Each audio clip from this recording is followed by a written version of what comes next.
Welcome to A Double Double and Dice with your host Kim. and Jocelyn. Pour your favorite beverage Pull up a comfy chair. because we are ready to roll. Welcome to episode 88 of A Double and Dice. And today we're going to continue on our meta talk. And we have some 2-team takedown data to go through. That's pretty much, I guess it's an all out. So it's a lot of people probably bought competitive teams. So it can give us an idea of what people may be playing. When they go to Gen Con. Probably, maybe. If Gen Con ever happens. It's happening. Gen Con's happening. You don't know. That's true. WizKids Gen Con have is been- happening. So let's address the elephant in the room, Kim. So we recorded a podcast and we recorded it a week early and then we put it out. We said most of what we said is probably going to be outdated by the time this podcast gets released because we recorded it so early and we're like, oh yeah, WizKids will get their events in, Gen Con will get them posted, you know, everything's going to work out, right? And then this whole episode is going to be like outdated, so we're going to like apologize to everyone in advance because we had to record it so early and blah blah blah. And here we are 2 weeks later and there's still no update. Nope. But we still have a week to go before this episode actually drops. So we'll put then. the same disclaimer in again. This episode may be outdated by the time that you get this episode. Oh, hang on. Hot off the press. Oh.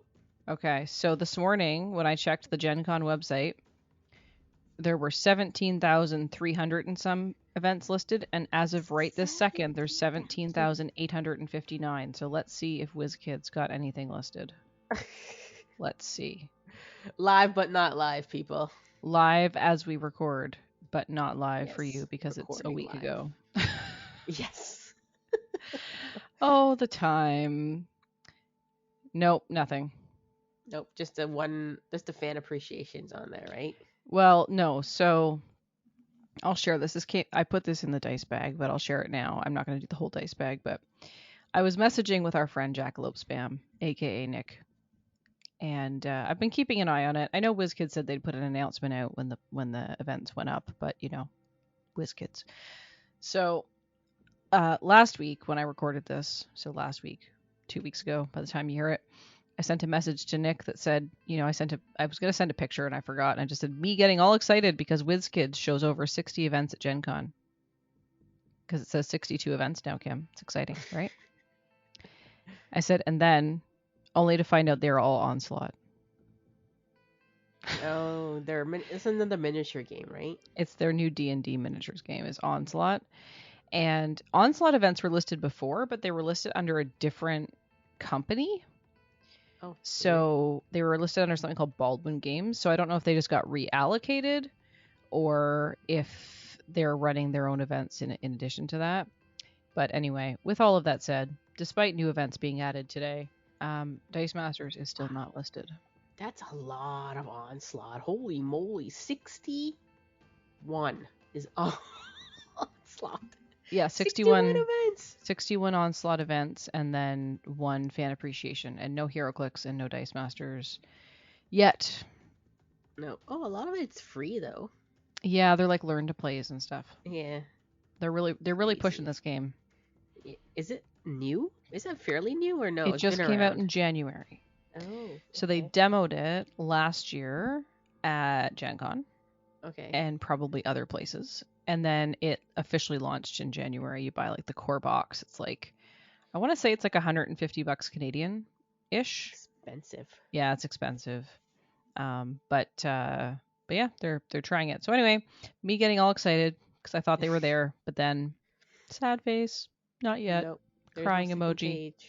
So, but you know, maybe by the time this episode comes out, it'll be posted and we'll know what's happening at Gen Con because right now we don't know anything about WizKids at Gen Con unless we want to learn how to play Onslaught, and I'd like to stick to Dice Masters and HeroClix. Thank you very much.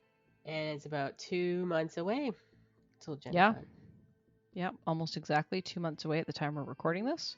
Yeah. So it's exciting, and I just went ahead and built my Gen Con schedule without any of that stuff in it. Yeah, you can probably have to make some changes unless you're just going to attend the one Worlds event. Yeah, I mean, it'll depend what happens. The nice Yeah. thing about Gen Con is there's always things to do, and you can drop events and add events and what have you. So I've got a bunch of things signed up for, but I still have a bunch of free time, and I'll figure it out when we get there. Because that might be when I sign up. Maybe I'll sign up for Dice Masters Worlds when I walk up to Gen Con. And they're like the day before, like, oh yeah, Dice Masters Worlds is happening. Here's the time and date. Okay. Hi. So anyway, we'll see. But yes, so we are continuing our meta talk. We got distracted, Kim. It's okay. That's what we do. So 2-team takedown is happening now.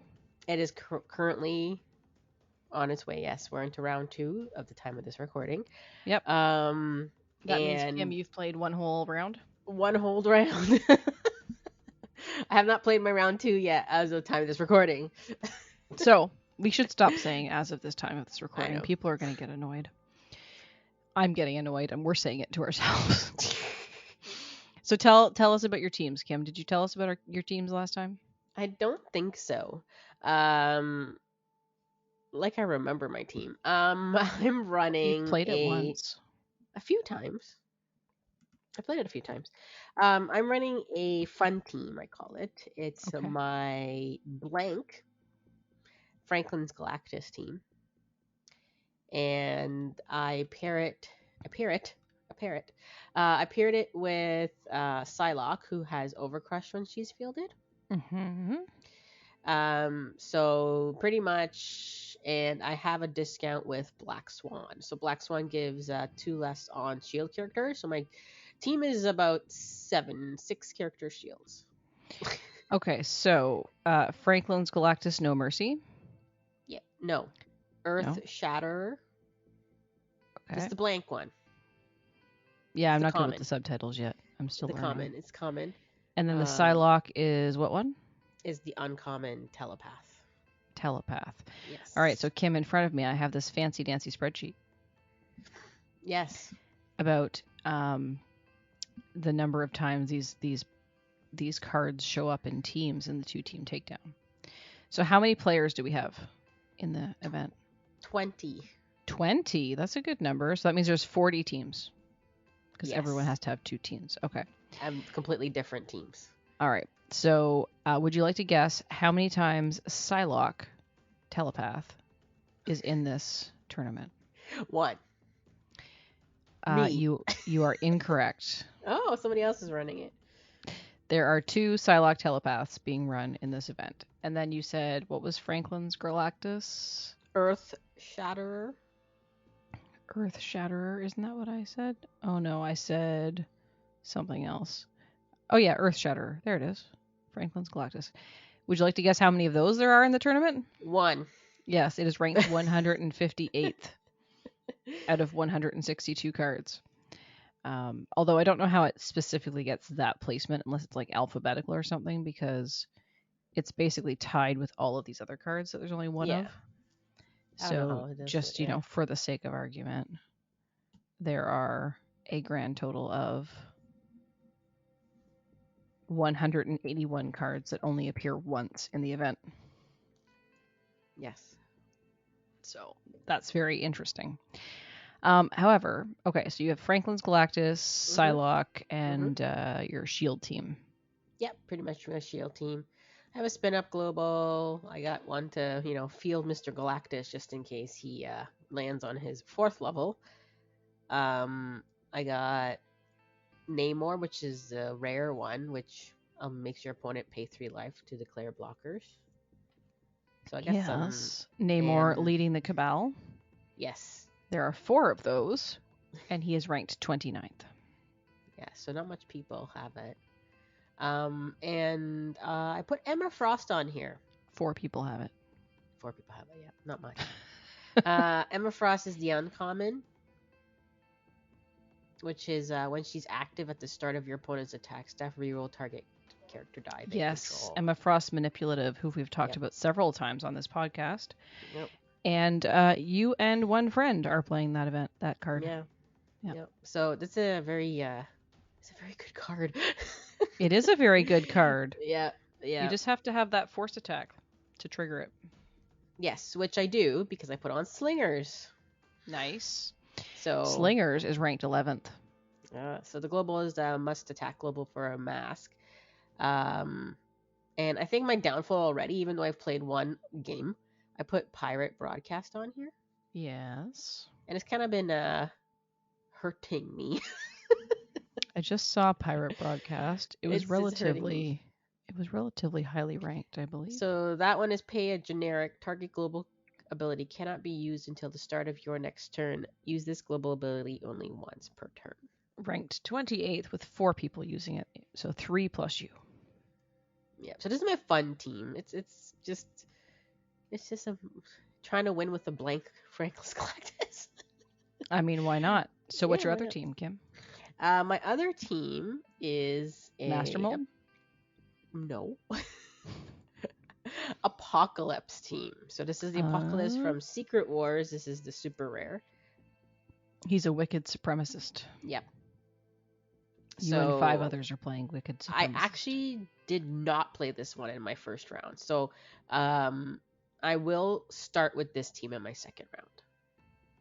I actually should have switched, but I didn't switch. So I ended up playing two games. Always switch.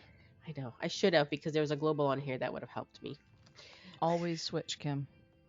So yes, Apocalypse is my main win condition. I did put Batman on here, the rare one, Legend of the Dark Knight, which is ranked 7th with 8 players playing it.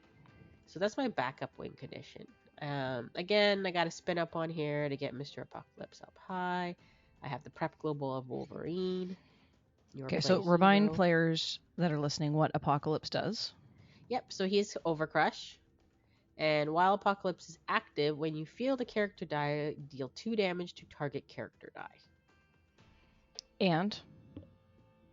He has a global. Yes. Pay a bolt once per turn, KO one of your character dice, and the next die you purchase this turn costs 2 less. So Dark Phoenix, but limited. Yes, you don't do it once. Yeah. Okay. And then you were saying Batman Legend of the Dark Knight, which is the rare one. So let's talk about that one. When Batman is active, when one of your character dice is KO'd, deal 1 damage to target player and 1 damage to target character die. Okay. And then I got a spin up. And then I got a couple of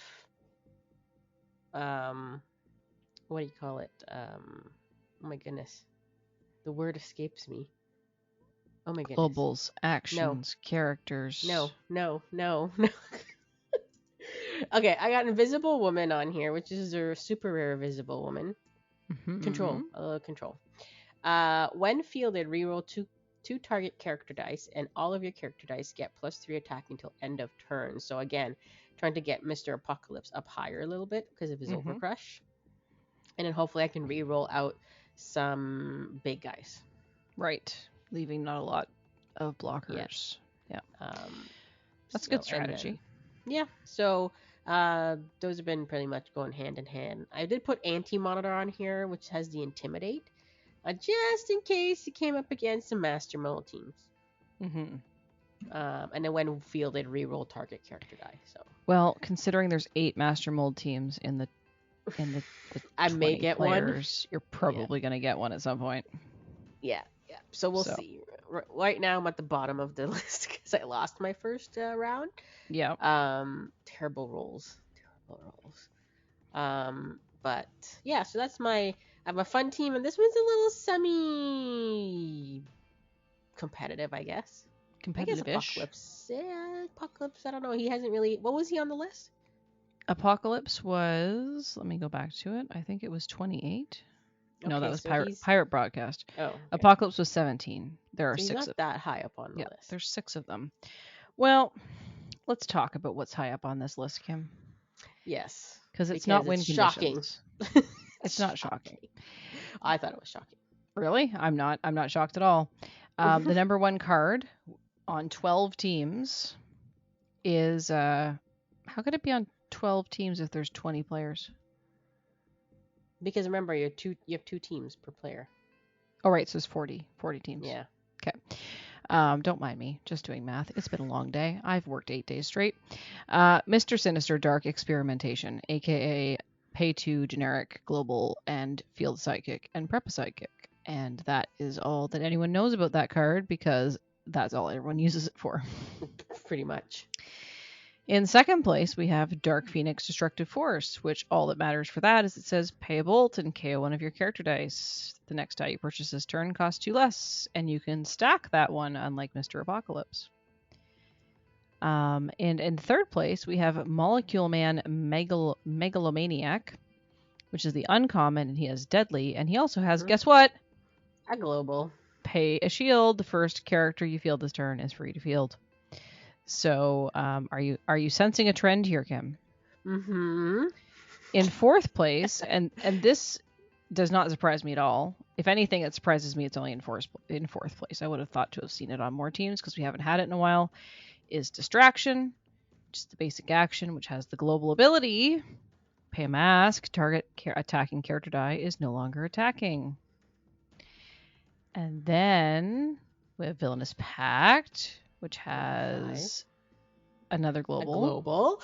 But also people will use the action, particularly if they're running Master Mold. Team. So the global is pay a mask once per turn on your turn. If your prep area is empty, prep a die from your bag.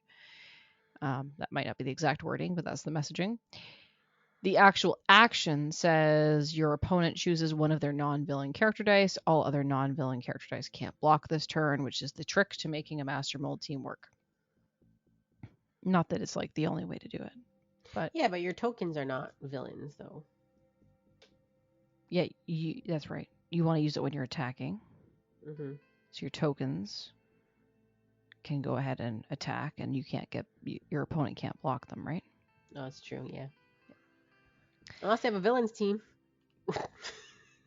Not so common. Yeah. Now this one surprises me, Kim. Why? Because it's so old school? Yeah, Typhoid Mary is in sixth place and or tied with Distraction and Villainous Pact for 4. Typhoid Mary, red rubber boots. So I think the resurgence of Distraction and the global on Distraction is making people feel like they could possibly play some stuff that's while active. And Typhoid Mary Red Rubber Boots reads exactly. Typhoid Mary costs 1 less to purchase if you have an active hand character die. When fielded, choose an opposing character card, replacing all previous choices. While Typhoid Mary is active, ignore that card's text, including global abilities. So we didn't see a lot of this in Memphis at US Nationals and Worlds because the teams were running really fast. And there wasn't a lot of time to get control out. And if you did get control out, what did people do to it, Kim? They made it attack. Pardon? They made it attack. That's right. Force attacked it. So you didn't see a heck of a lot of it out there. It wasn't, with the amount of force attack globals and the amount of spin outs and rollouts, it just wasn't effective. But now I think that we have Distraction. The force attack is a little bit more balanced. Mm-hmm. It can still be spun out, whatever. It could still be rolled down. But those are, they're not as common. They're out there, but they're not as common. So then we have the Batman. Now this is technically a win condition, right? Batman, Legend of the Dark Knight. Is it really? Like, it seems like a sub win condition. It only does 1 and 1 damage. I mean, it has a global on it, so that could also be why. Yeah. But it says, while Batman is active, when one of your character dice is KO'd, deal 1 damage to target player and 1 damage to target character die. And you can like chain that. It'll just keep going as long as you can KO stuff, right? So if you KO like a sidekick while Batman's active, you deal 1 damage to your opponent, and then you deal 1 damage to a sidekick, and then you do 1 damage to your opponent, and you do 1 damage to a sidekick, and it just keeps going, right? Yeah. And the global is pay 2 masks. Each player may field up to 2 psychic dice from their use pile, which is an effective global if you're running Apocalypse that we've already talked about, if you're running Thor, Yorgaman Sphere, or if you're running Harley Quinn, Gang of Harleys, who I also saw on the list. Much further down. Yeah. But she's there. But like here you are. So you're 7 cards into the top list, and almost all of them are still support cards. Yeah. Because then because Batman could in theory be a win condition, but it's probably like a backup.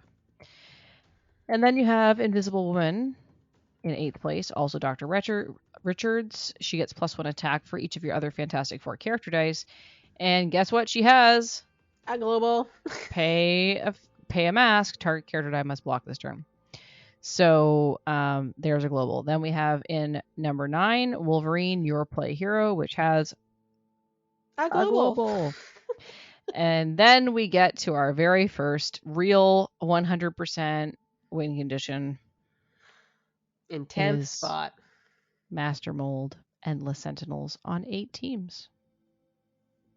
Which is fewer teams than I expected to see it on, to be honest. Unless people are really trying something different, I don't know.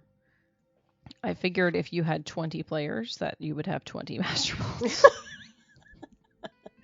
Everybody would runs a put it on Master their Mold team. At least Yeah. one of their one of their teams. Everybody would put it on. It will be very interesting to see how these teams turn out and if Master Mold is as effective as it was in Memphis. Now that there's new things along out there to potentially help it and or hinder it. So following Master Mold, we have Slingers, which we already talked about, and then we have Gladiator Psi Resistance. Does that one have a global on it? Probably. Gladiator. It does.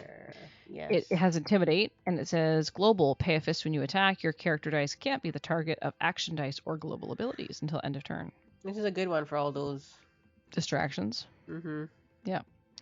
Then we get to our next win condition, which is Thor, Yorgamon's Sphere. On 7 teams, when you field a character die while Thor is active, you deal 2 damage to target character die or player. The Ken Macon Crystal, and that is the rare, which while he's in your use pile, it reduces the damage that you can take, right? Mr. Deken. You take no more than 7 damage during an opponent's turn. Okay. So that's what Deken does. Wonder Woman, legendary. Would you call that support or a win condition? I think it's a support. I would say it's a support. I mean, when fielded, spin target character die to an energy phase, and you may deal 2 damage to target character die. While Wonder Woman is active, ignore opposing when fielded, and when attacks abilities, she has a global pay a mask, change the target of an action die, the target's character die to the character die of your choice. She has a 6 cost. It's a pretty expensive support piece, but again, now that you can potentially keep her active because of the distraction global. Yeah. And she's 6 cost is not that much to get to. And then I was surprised to see this next one. Corvus Glaive? It's probably the discounted Corvus Glaive. The one that when you field it, you KO something. It is. When fielded, KO a character die you control. If you do the next die you purchase this turn costs 2 less. A lot of people I find play this card, which I don't really. Yeah, understand why. I guess it's also a prepping mechanism. Then you've got Corvus, right? Yep. Apocalypse, which we already talked about. Poison Ivy, Power Over Men is the common, I think, isn't it? Is that the one that makes a token? Energize. Field it with 0A and 2D plant token. When she would be KO'd, you may instead KO a plant token and heal all damage from Poison Ivy, which is a good overcrush prevention. Deathbird Usurper, which would be the deadly Deathbird. Maybe the one that if you KO a 3D or higher. Oh, yeah. Damage. Maybe it's that one.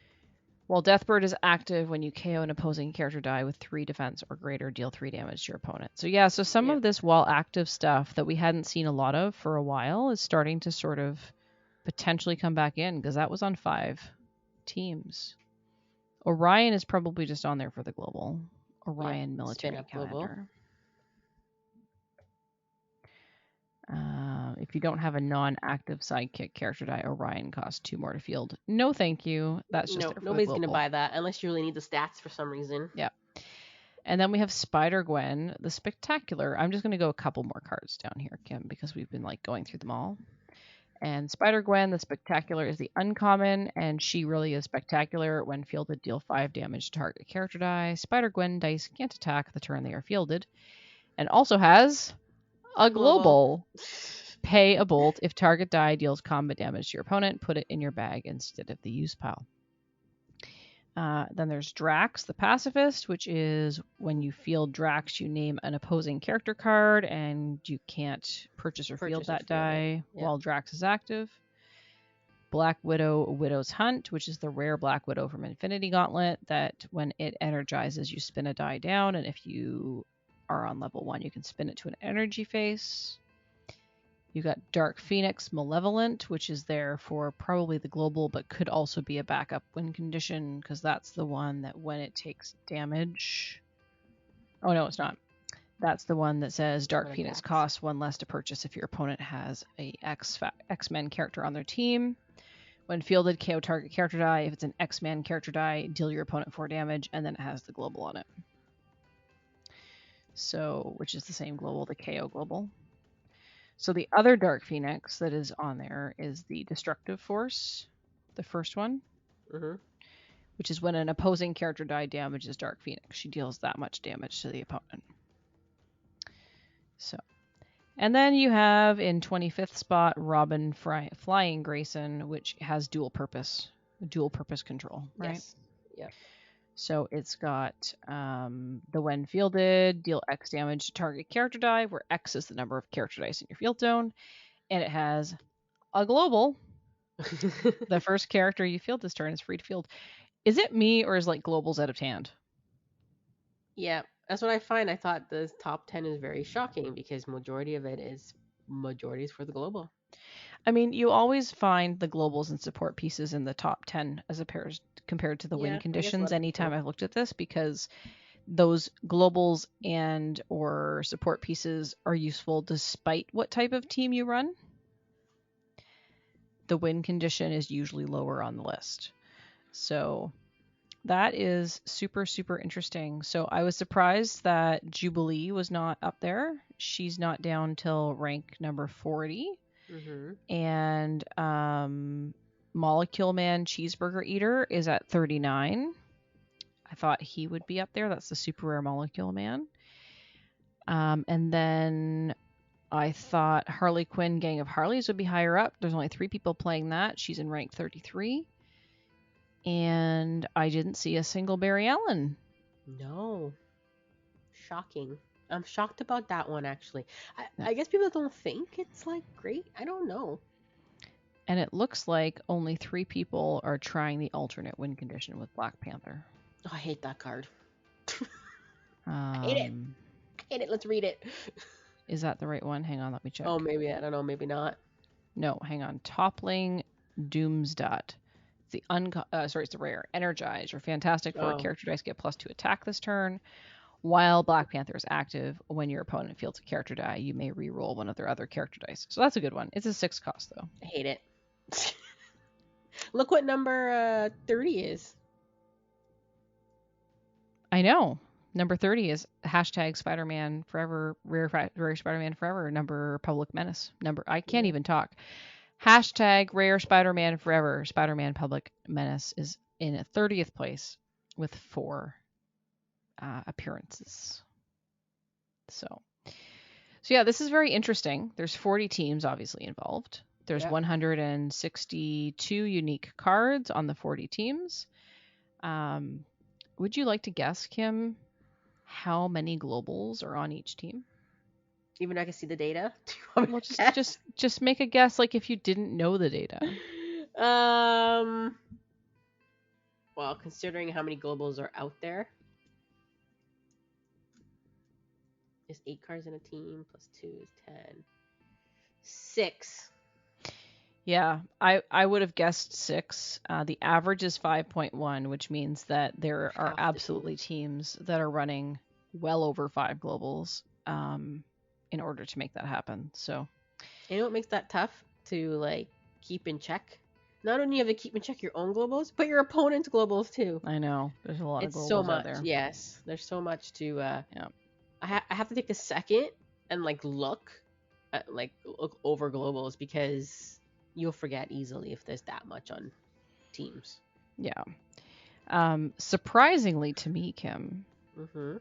in some ways, maybe not now that I'm looking at it, but I would have assumed that more people would play with Marvel's Secret Wars cards because they're new. I would have been in the But same boat. the number one set is Dark Phoenix Saga with 51 Which is unique not too far from cards out of Secret it. Wars. Secret Wars is 49. Yeah. Superman has 29 cards, and Infinity Gauntlet has 28 cards, and promos there's 5 because there are a couple people out there trying Hellfire Gala, Yes. which is the alternate win condition. Yeah. And now I'm wondering if there's another Black Panther on here. Because Slingers is another promo. What would be the other promos? Hellfire Gala. That's 2. Slingers, Hellfire Gala. Is there Focus on there? Yep. But no, wait. Focus wasn't Focus alt art though, right? Focus is in one of the sets, yeah. So I don't know what the other promos are. You'd have to ask our magical sheet maker. We'll have to scroll through this list. Yeah, I should be able to search it, but what the other promos? I'm on Google Sheets. Powerbolt. Someone put Powerbolt on their team. Yeah. That's great. I'll buy them all. I know. That's the problem with Powerbolt. That's a win condition on its own, to be honest with you. Yeah. Yeah. Buy them all. So it does look like there's quite a variety of win conditions. There's a lot of things in there. There's a Colossus Piotr. There's a couple of those. There's a couple of Jubilees. There's a Skilled Painter, Colossus Skilled Painter, which is the Colossus Skilled Painter is the common, which has Overcrush. Colossus Piotr is the one that's well active. At the end of your turn, you deal your opponent 2 damage for each of your character dice at level 2 or 3. So that's that one in there. There's all kinds of stuff. So there's a lot of different things people are trying, but definitely Master Mold and Thor are like the big ones. And then I guess you could call Batman a win condition as well. So it's interesting to see what people are playing. So Kim. Yes. Do you remember what you played against in your first round? Yes, I can tell you. So I played Unknown Force, aka Petrus, aka fellow Canadian. AKA Hi Petrus. So he had his first team. He was playing also a Franklin's Galactus, but it was No Mercy. So it's the uncommon one that gets the more die you have in your prep area, it costs 1 less. And then he also has Dark Phoenix and Mr. Sinister on that team. And he was pretty much doing almost the same as me as with the Overcrush. So he had Super Gold that had Energize that does Overcrush. He had Prowess Surge, the basic action that gives 2 of your characters Overcrush. And he had Throne Car, which also gives your 2 characters +1 and Overcrush. So Overcrush. Yeah. So very similar. He had Invisible Woman, I guess for the global there. Must block. He had a must attack, which is Doctor Strange. Molecule Man, which we talked about, which is high up there for fielding cost. And he had a prep and a spin up. So that was his one team. His other team he also had Apocalypse, but he didn't use Apocalypse. What he was using was Beast, the Overcrushing Beast for 2 cost. Yep. And then that's where he was using Colossus, the Fighting Limbo one, which has Team Watch. So you put a token on Beast and he can just get high up there. Well, that's a cool combo. Yeah. So get Colossus out, keep him there, and then just put your tokens every time you field X-Men character, right? You just put your tokens on Beast. And you did mention that you didn't get to play both of your teams, Kim, so that means that you lost your first round? Yes, I lost both. So I played my my Franklins on both, which I should have switched because I think the other one I had the global with the bat signal has the global you reroll a villain character. Yeah, I should have switched because his other team had a villain character that I like. Franklin Galactus is a villain's character, so I could have rolled. I can't believe you didn't switch teams, Kim. I can't believe I didn't either. I should just switch no matter what. Who cares? Just play both teams. So that was his other team. So Beast with the combo of Colossus, and then he had Spider-Man, your favorite. He also had the Batman, Legend of the Dark Knight, Poison Ivy, the one we named Power Over Men. Mm-hmm. And then, yeah, so do you think that there's more win conditions that might actually make it to sort of a competitive level event than just Master Mold? I would say Beast surprised me. Really? Because he got up there. Like, Beast is a 0-2-1, a 1-2-2, and a 1-3-2, right? Mm-hmm. All of a sudden, like, it was like 6 and a 7. Right? Because Beast is cheap. And you can put 5 Beast dice on that card. This is true. You just buy Beasts. And every time you field, it puts a token, and all your Beasts get buffed, right? Hashtag buy Beast. So it was like I had like a 6 something coming at me, a 7 something coming at me, and you don't even notice it. There are a lot of higher defense dice out there, but if you're not playing those or you haven't purchased them, then it's a lot harder for sure. So he can be very sneaky. Where did Beast actually fall on that list? What was the subtitle? Brawny and Brainy, the common. He was there he is. There's 3 of him. 3 people. No. Yeah. Yeah, so that one 3 teams. That surprised me. So I think you never know. You might get some cards that you don't even know, just secretly just like surfaces and just like kicks your butt because you're not realizing it's coming. Yeah, well it's good to keep in mind, right? Yeah. So they're like, oh, I don't know, that does nothing, and then all of a sudden you're like, oh, that's how it's getting up there. Yeah.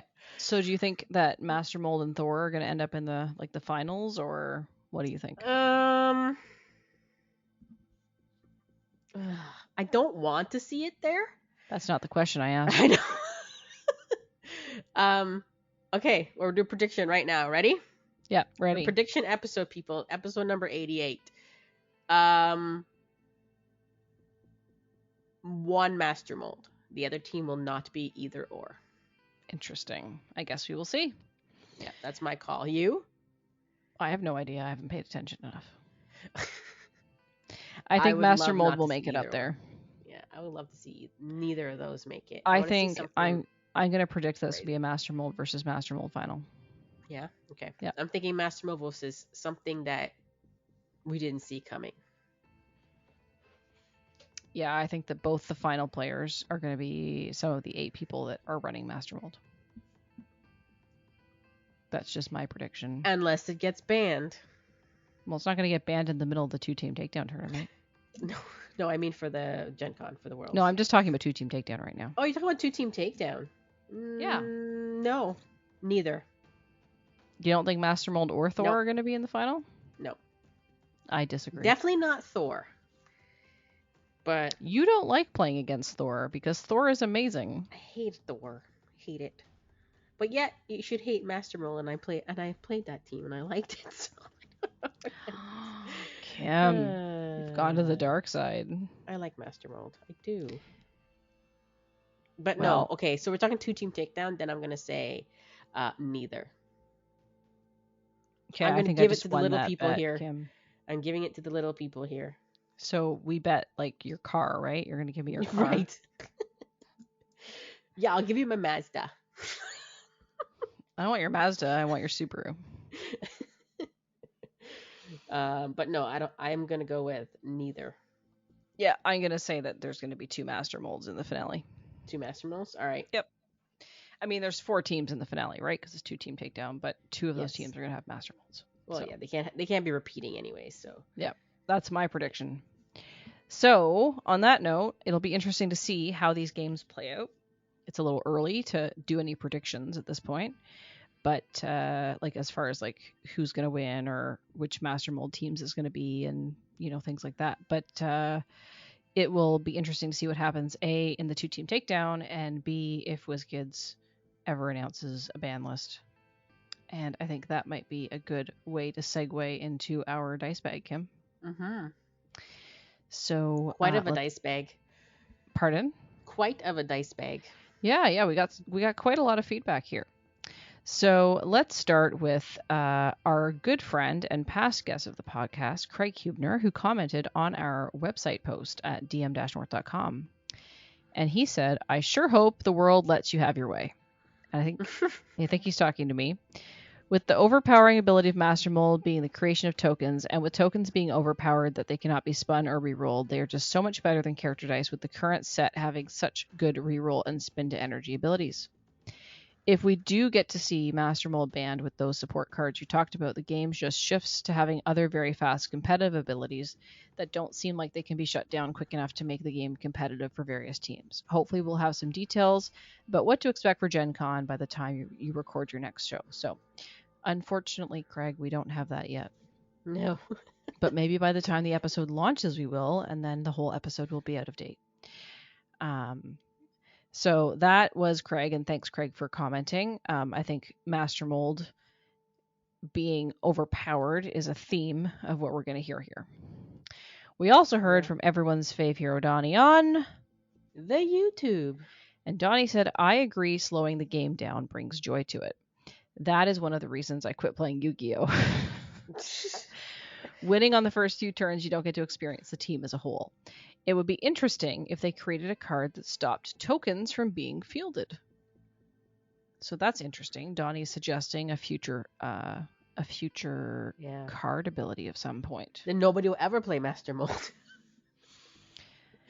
Well, we heard from our friend Jackalope Spam, aka Nick, and he messaged me by a direct message on Discord by going at JoceStitch, JoceStitch, and finding me in the list.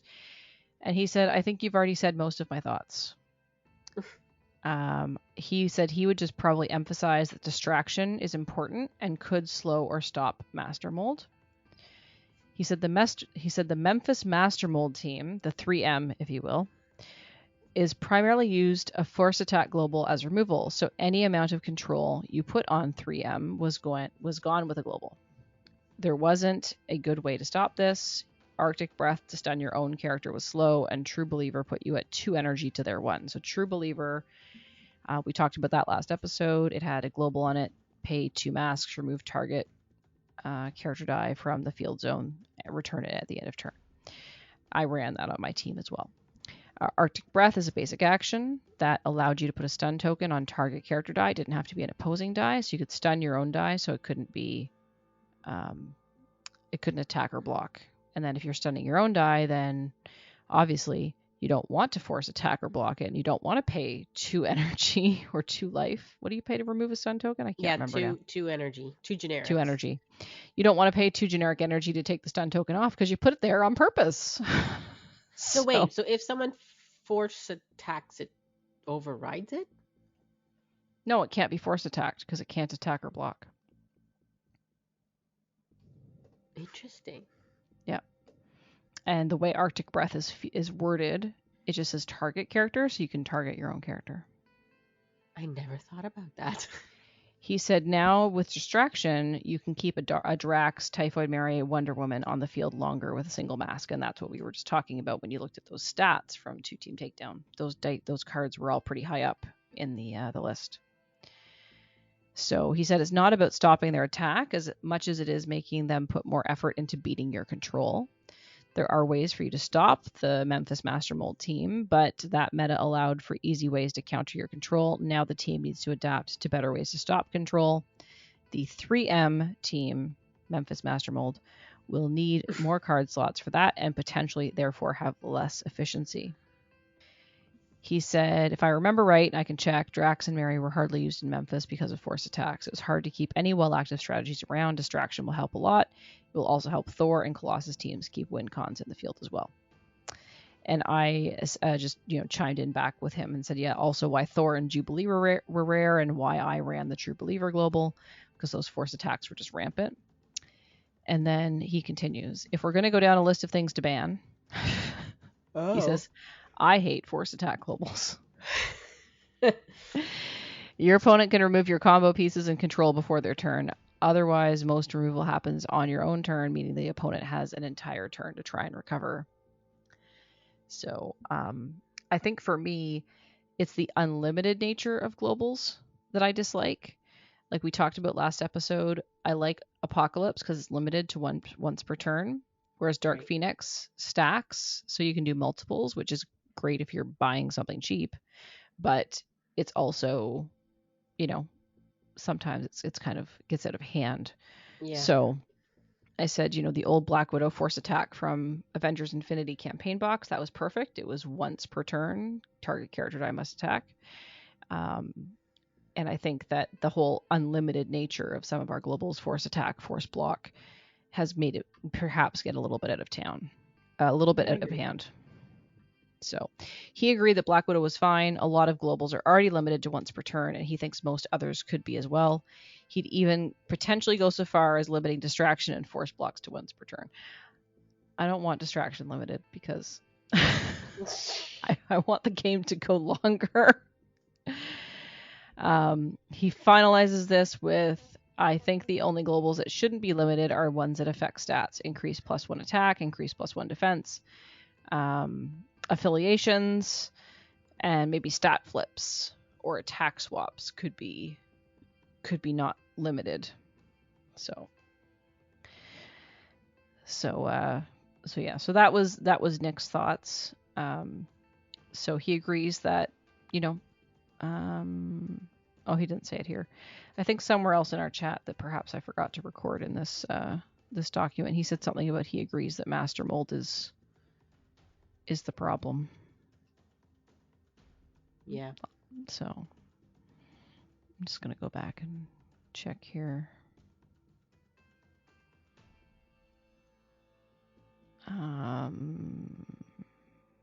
Yeah, no. So, but yeah, master mold is a challenge. And guess who else sent us an email about master mold? Rob. That's right. Dice From Station Zebra sent an email to triple-d-podcast@dm-north.com. And the title of the title of the email was Master Mold. Master Mold. Jocelyn, Kim, here is my hot take. And he has shared this with me.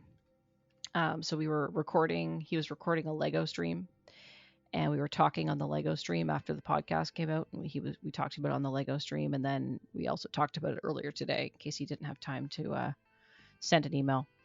But he says, I totally see what you're saying with globals like Mr. Sinister and Dark Phoenix increasing the potency of major win con cards like Master Mold. However, globals, no matter how powerful they are shared by both players, as we are all aware. So I think the onus is on the player that did not bring the globals to use their skill and strategy to best use those globals to their advantage. Those globals are powerful, yes, but again, as they are shared, I don't personally see a problem. I do, however, think there's a problem with Master Mold in that it is too powerful and there are not enough other power win con cards that can give it a run for its money. With that being said, I'm comfortable with banning Master Mold in order to diversify the types of teams we could possibly see in a competitive event. Another thought I had was addressing the number of tokens that Master Mold or any other card could generate. Perhaps Master Mold needs something simple as a max ? To cap the number of tokens generated. As an example, the promo card for Squirrel Girl, Kick Butts, Eat Nuts, states you can only have 4 squirrel tokens. How is it possible that Squirrel Girl can only have 4 squirrels, but Master Mold can generate unlimited Sentinels? So, Yeah, they could have he's probably not wrong. they could have put a number on A limit. Yeah. And Chipmunk Hunk doesn't have any limit on how many chipmunks he can generate. No. So, another thought I had was perhaps the rules geniuses at WizKids could make a general rule stating that any given token has a maximum number, or maybe a number of tokens cannot exceed the number of fielded friendly dice. Just some thoughts I had. To wrap up, I think that most people would agree banning Master Mold would make for more interesting, diverse, and fun events. Otherwise, we're all going to show up with Master Mold teams again. Keep up the great conversations. Rob from Dice Station Zebra. So, what I'm hearing, Kim, is people dislike Master Mold. Yeah. Does that surprise us? No. No. I like Master Mold. I don't know what you're talking about. I felt really bad playing Master Mold in the draft. I know we've talked about this like 14 times, but it just ran over people. Yeah. I don't like to run over people. I want people to have a chance to play their team. But if you're playing to win in like worlds or championship competitive, people don't care about it. So This is true. This is true. But I don't find it very interesting. I think it will be interesting to see how it turns out in the 2-team takedown. And it'll be interesting to see if it's less effective now that more control is available. So I guess we'll see. yeah, and we can talk about that in, well, 2-team takedown finishes still two more rounds to go, right? So probably next couple episodes. It might be over and we can record about it, and you know, maybe one day WizKids will put out their Gen Con plans and we can talk about that more too. So by August 1st. Anything to add, Kim, on the teams that you're seeing, or Master Mold, or nope, you know, aside from Craig, who's sort of on board with me banning all the globals? We should get Squirrel Girl back. It's a totally fun card to play. Yeah, you could still play it. You play Golden. Not really that much. Getting on Golden cards is like a chore. Yeah, I know. And like getting dice, chore. It's a chore. Yep. But nope, I'm good. All right. So on that note, Kim, should we head our way over to coming events? Yeah. There's some coming events that I totally forgot that we usually say that. So Weekly Dice Arena still happens every Tuesdays at 9 p.m. Eastern on dmNorthTV, Twitch. I'm very Switch on the Twitch. Twitch. Also, a UKGE just finished, right? Yes, it did. We don't know how it went yet. No, so look out for on Brit Roller 6 website for details on that. Coming up in, I want to say, I remember the date, I believe it's August 26th, is Breath Weapon Fest 6? Breath Weapon X Fest, some number that we always get mixed up. I think it's 6. 6? Yeah, it's 6. Is August 26th. Let me see if I got that right.